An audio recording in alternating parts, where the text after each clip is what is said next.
René Guénon, aperçu sur l'initiation. Chapitre 31 de l'enseignement initiatique. Nous devons encore revenir sur les caractères qui sont propres à l'enseignement initiatique et par lesquels il se différencie profondément de tout enseignement profane.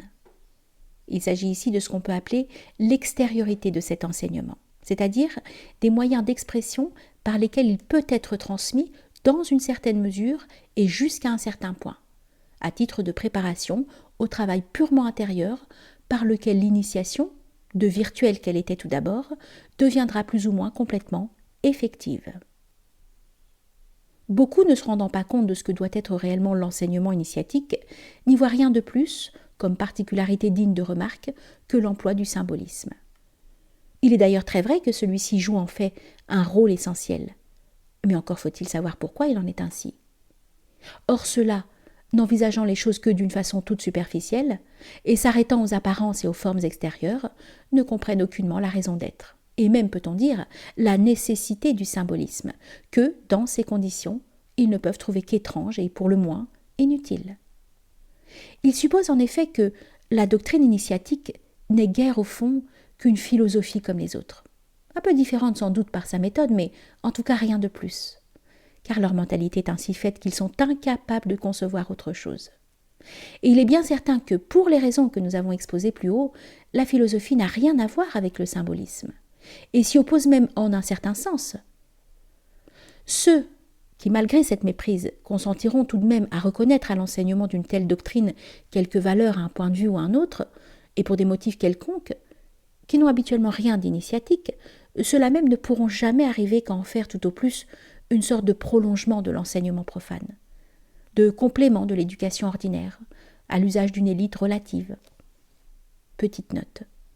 Bien entendu, ceux dont il s'agit sont également incapables de concevoir ce qu'est l'élite au seul vrai sens de ce mot, sens qui a aussi une valeur proprement initiatique, comme nous l'expliquerons plus loin. Fin de la note. Or, mieux vaut peut-être encore nier totalement sa valeur, ce qui équivaut en somme à l'ignorer purement et simplement, que de le rabaisser ainsi, et trop souvent de présenter en son nom et à sa place l'expression de vue particulière quelconque, plus ou moins coordonnée, sur toutes sortes de choses qui, en réalité, ne sont initiatiques ni en elles-mêmes, ni par la façon dont elles sont traitées. C'est là proprement cette déviation du travail spéculatif à laquelle nous avons déjà fait allusion. Il est aussi une autre manière d'envisager l'enseignement initiatique, qui n'est guère moins fausse que celle-là, bien qu'apparemment toute contraire. C'est celle qui consiste à vouloir l'opposer à l'enseignement profane, comme s'il se situait en quelque sorte au même niveau, en lui attribuant pour objet une certaine science spéciale, plus ou moins vaguement définie, à chaque instant mise en contradiction et en conflit avec les autres sciences, bien que toujours déclarée supérieure à celle-ci par hypothèse, et sans que les raisons en soient jamais nettement dégagées. Cette façon de voir est surtout celle des occultistes et autres pseudo-initiés qui d'ailleurs en réalité sont loin de mépriser l'enseignement profane, autant qu'ils veulent bien le dire, car ils lui font même de nombreux emprunts plus ou moins déguisés. Et au surplus, cette attitude d'opposition ne s'accorde guère avec la préoccupation constante qu'ils ont, d'un autre côté, de trouver des points de comparaison entre la doctrine traditionnelle, ou ce qu'ils croient être telle, et les sciences modernes. Il est vrai qu'opposition et comparaison supposent également au fond qu'il s'agit de choses du même ordre. Il y a là une double erreur. D'une part, la confusion de la connaissance initiatique avec l'étude d'une science traditionnelle plus ou moins secondaire, que ce soit la magie ou toute autre chose de ce genre, et d'autre part, l'ignorance de ce qui fait la différence essentielle entre le point de vue des sciences traditionnelles et celui des sciences profanes. Mais après tout ce que nous avons déjà dit, il n'y a pas lieu d'insister plus longuement là-dessus. Maintenant, si l'enseignement initiatique n'est ni le prolongement de l'enseignement profane, comme le voudraient les uns, ni son antithèse, comme le soutiennent les autres, s'il ne constitue ni un système philosophique ni une science spécialisée, c'est qu'il est en réalité d'un ordre totalement différent. Mais il ne faudrait d'ailleurs pas chercher à en donner une définition à proprement parler, ce qui serait encore le déformer inévitablement. Cela, l'emploi constant du symbolisme dans la transmission de cet enseignement peut déjà suffire à le faire entrevoir. dès lors qu'on admet, comme il est simplement logique de le faire sans même aller jusqu'au fond des choses, qu'un mode d'expression tout différent du langage ordinaire doit être fait pour exprimer les idées également autres que celles qu'exprime ce dernier, et des conceptions qui ne se laissent pas traduire intégralement par des mots, pour lesquels il faut un langage moins borné, plus universel, parce qu'elles sont elles-mêmes d'un ordre plus universel. Il faut d'ailleurs ajouter que si les conceptions initiatiques sont essentiellement autres que les conceptions profanes, c'est qu'elles procèdent avant tout d'une autre mentalité que celle-ci, dont elles diffèrent moins encore par leur objet que par le point de vue sous lequel elles envisagent cet objet. Petite note. En réalité, le mot mentalité est insuffisant à cet égard, comme nous le verrons par la suite. Mais il ne faut pas oublier qu'il ne s'agit présentement que d'un stade préparatoire à la véritable connaissance initiatique, et dans lequel, par conséquent, il n'est pas encore possible de faire directement appel à l'intellect transcendant. Fin de la note. Et il en est forcément ainsi dès lors que celui-ci ne peut être spécialisé, ce qui reviendrait à prétendre imposer à la connaissance initiatique une limitation qui est incompatible avec sa nature même. Il est dès lors facile d'admettre que, d'une part, tout ce qui peut être considéré du point de vue profane peut l'être aussi, mais alors d'une toute autre façon et avec une autre compréhension du point de vue initiatique. Car comme nous l'avons dit souvent, il n'y a pas en réalité un domaine profane auquel certaines choses appartiendraient par leur nature, mais seulement un point de vue profane qui n'est au fond qu'une façon illégitime et déviée d'envisager ces choses. Tandis que d'autre part, il y a des choses qui échappent complètement à tout point de vue profane et qui sont exclusivement propres au seul domaine initiatique. Petite note. Ce que nous disons ici pourrait s'appliquer tout aussi bien au point de vue traditionnel en général qu'au point de vue proprement initiatique. Dès lors qu'il s'agit seulement de les distinguer du point de vue profane, il n'y a en somme aucune différence à faire sous ce rapport entre l'un et l'autre. Et même aussi, faut-il ajouter, au point de vue traditionnel exotérique, qui est en somme la façon légitime et normale d'envisager ce qui est déformé par le point de vue profane, de sorte que tous deux se rapportent en quelque sorte à un même domaine, ce qui ne diminue en rien leur différence profonde. Mais au-delà de ce domaine qu'on peut appeler exotérique, puisqu'il est celui qui concerne également et indistinctement tous les hommes, il y a le domaine ésotérique et proprement initiatique, que ne peuvent qu'ignorer entièrement ceux qui se tiennent dans l'ordre exotérique. Fin de la note. Fin de la note. Que le symbolisme, qui est comme la forme sensible de tout enseignement initiatique, soit en effet réellement un langage plus universel que les langues vulgaires, c'est ce que nous avons déjà expliqué précédemment, et il n'est pas permis d'en douter un seul instant si l'on considère seulement que tout symbole est susceptible d'interprétations multiples, non point en contradiction entre elles, mais au contraire, se complétant les unes les autres, et toutes également vraies, quoique procédant de points de vue différents. Et s'il en est ainsi, c'est que ce symbole est moins l'expression d'une idée nettement définie et délimitée, à la façon des idées claires et distinctes de la philosophie cartésienne, supposée entièrement exprimable par des mots, que la représentation synthétique et schématique de tout un ensemble d'idées et de conceptions que chacun pourra saisir selon ses aptitudes intellectuelles propres, et dans la mesure où il est préparé à leur compréhension. Ainsi, le symbole, pour qui parviendra à pénétrer sa signification profonde, pourra faire concevoir incomparablement plus que tout ce qu'il est possible d'exprimer directement. Aussi est-il le seul moyen de transmettre, autant qu'il se peut, tout cet inexprimable qui constitue le domaine propre de l'initiation, ou plutôt, pour parler plus rigoureusement, de déposer les conceptions de cet ordre en germe dans l'intellect de l'initié, qui devra ensuite les faire passer de la puissance à l'acte, les développer et les élaborer par son travail personnel, car nul ne peut rien faire de plus que de l'y préparer en lui traçant par des formules appropriées le plan qu'il aura par la suite à réaliser en lui-même pour parvenir à la possession effective de l'initiation qu'il n'a reçue de l'extérieur que virtuellement. Il ne faut d'ailleurs pas oublier que si l'initiation symbolique, qui n'est que la base et le support de l'initiation effective, est forcément la seule qui puisse être donnée extérieurement, du moins peut-elle être conservée et transmise même par ceux qui n'en comprennent ni sens ni la portée. Il suffit que les symboles soient maintenus intacts pour qu'ils soient toujours susceptibles d'éveiller, en celui qui en est capable, toutes les conceptions dont ils figurent la synthèse. C'est en cela, rappelons encore, que réside le vrai secret initiatique, qui est inviolable de sa nature, et qui se défend de lui-même contre la curiosité des profanes, et dont le secret relatif de certains signes extérieurs n'est qu'une figuration symbolique. Ce secret, chacun pourra le pénétrer plus ou moins selon l'étendue de son horizon intellectuel, mais alors même qu'il l'aurait pénétré intégralement, il ne pourra jamais communiquer effectivement à un autre ce qu'il en aura compris lui-même. Tout au plus pourra-t-il aider à parvenir à cette compréhension, ceux-là seuls qui y sont actuellement aptes. Cela n'empêche nullement que les formes sensibles qui sont en usage pour la transmission de l'initiation extérieure et symbolique aient, même en dehors de leur rôle essentiel, comme support et véhicule de l'influence spirituelle, leur valeur propre en tant que moyen d'enseignement.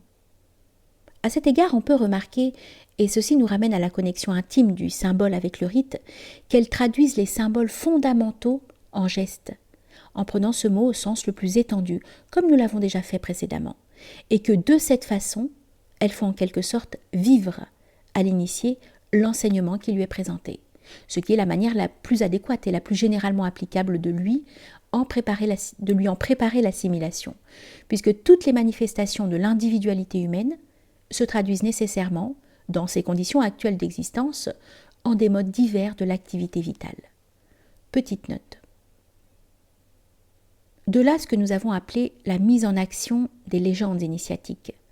On pourra aussi se reporter ici à ce que nous avons dit du symbolisme du théâtre. Fin de la note. Il ne faudrait d'ailleurs pas prétendre pour cela faire de la vie, comme le voudraient beaucoup de modernes, une sorte de principe absolu. L'expression d'une idée en mode vital n'est après tout qu'un symbole comme les autres, aussi bien que l'est par exemple sa traduction en mode spatial, qui constitue un symbole géométrique ou un idéogramme. Mais c'est, pourrait-on dire, un symbole qui, par sa nature particulière, est susceptible de pénétrer plus immédiatement que tout autre à l'intérieur même de l'individualité humaine. Au fond, si tout processus d'initiation présente en ses différentes phases une correspondance, soit avec la vie humaine individuelle, soit même avec l'ensemble de la vie terrestre, c'est que le développement de la manifestation vitale elle-même, particulière ou générale, microcosmique ou macrocosmique, s'effectue suivant un plan analogue à celui que l'initié doit réaliser en lui-même, pour se réaliser lui-même dans la complète expansion de toutes les puissances de son être. Ce sont toujours et partout des plans correspondant à une même conception synthétique, de sorte qu'ils sont principiellement identiques, et bien que tous différents et indéfiniment variés dans leur réalisation, ils procèdent d'un archétype unique, plan universel tracé par la volonté suprême, qui est désigné symboliquement comme le grand architecte de l'univers. Donc, tout être tend, consciemment ou non, à réaliser en lui-même, par les moyens appropriés à sa nature particulière, ce que les formes initiatiques occidentales, s'appuyant sur le symbolisme constructif, appellent le plan du grand architecte de l'univers, et à concourir par là, selon la fonction qui lui appartient dans l'ensemble cosmique, à la réalisation totale de ce même plan, laquelle n'est en somme que l'universalisation de sa propre réalisation personnelle. Petite note. Ce symbolisme est d'ailleurs loin d'être exclusivement propre aux seules formes occidentales. Le Vishvakarma de la tradition hindoue en particulier est exactement la même chose que le grand architecte de l'univers. Fin de la note. C'est au point précis de son développement où un être prend réellement conscience de cette finalité que commence pour lui l'initiation effective, qui doit le conduire par degrés et selon sa voie personnelle à cette réalisation intégrale qui s'accomplit non point dans le développement isolé de certaines facultés spéciales, mais dans le développement complet, harmonique et hiérarchique de toutes les possibilités impliquées dans l'essence de cet être. D'ailleurs, puisque la fin est nécessairement la même pour tout ce qui a un même principe, c'est dans les moyens employés pour y parvenir que réside exclusivement ce qui est propre à chaque être, considéré dans les limites de la fonction spéciale qui est déterminée pour lui par sa nature individuelle, et qui, quelle qu'elle soit, doit être regardée comme un élément nécessaire de l'ordre universel et total. Et par la nature même des choses, cette diversité des voies particulières subsiste tant que le domaine des possibilités individuelles n'est pas effectivement dépassé. Ainsi, l'instruction initiatique, envisagée dans son universalité, doit comprendre comme autant d'applications, en variété indéfinie, d'un même principe transcendant. Toutes les voies de réalisation qui sont propres, non seulement à chaque catégorie d'êtres, mais aussi à chaque être individuel considéré en particulier. Et en les comprenant toutes ainsi en elles-mêmes, elle les totalise et les synthétise dans l'unité absolue de la voie universelle. Petite note. Cette voie universelle est le Tao de la tradition extrême-orientale. Fin de la note. Donc si les principes de l'initiation sont immuables, ces modalités peuvent et doivent varier de façon à s'adapter aux conditions multiples et relatives de l'existence manifestée. Conditions dont la diversité fait que mathématiquement, en quelque sorte, il ne peut pas y avoir deux choses identiques dans tout l'univers, ainsi que nous l'avons déjà dit et expliqué en d'autres occasions, voir notamment le règne de la quantité. On peut donc dire qu'il est impossible qu'il y ait pour deux individus différents deux initiations exactement semblables, même au point de vue extérieur et rituelique, et à plus forte raison au point de vue du travail intérieur de l'initié. L'unité et l'immutabilité du principe n'exigent nullement une uniformité et une immobilité qui sont d'ailleurs irréalisables en fait, et qui en réalité ne représentent que leur reflet inversé au plus bas degré de la manifestation. Et la vérité est que l'enseignement initiatique, impliquant une adaptation à la diversité indéfinie des natures individuelles, s'oppose par là à l'uniformité que l'enseignement profane regarde au contraire comme son idéal. Les modifications dont il s'agit se limitent d'ailleurs, bien entendu, à la traduction extérieure de la connaissance initiatique et à son assimilation par telle ou telle individualité, car dans la mesure où une telle traduction est possible, elle doit forcément tenir compte des relativités et des contingences, tandis que ce qu'elle exprime en est indépendant dans l'universalité de son essence principielle, comprenant toutes les possibilités dans la simultanéité d'une synthèse unique. L'enseignement initiatique, extérieur et transmissible dans des formes, n'est en réalité et ne peut être, nous l'avons déjà dit et nous y insistons encore, qu'une préparation de l'individu à acquérir la véritable connaissance initiatique par l'effet de son travail personnel. On peut ainsi lui indiquer la voie à suivre, le plan à réaliser, et le disposer à prendre l'attitude mentale et intellectuelle nécessaire pour parvenir à une compréhension effective et non pas simplement théorique. On peut encore l'assister et le guider en contrôlant son travail d'une façon constante, mais c'est tout, car nul autre, fût-il un maître, dans l'acception la plus complète du mot, ne peut faire ce travail pour lui. Petite note. Nous entendons par là ce qu'on appelle un gourou dans la tradition hindoue, ou un sheikh dans la tradition islamique, et qui n'a rien de commun avec les idées fantastiques qu'on s'en fait dans certains milieux pseudo-initiatiques occidentaux. Fin de la note. Ce que l'initié doit forcément acquérir par lui-même, parce que personne ni rien d'extérieur à lui peut le lui communiquer. C'est en somme la possession effective du secret initiatique proprement dit.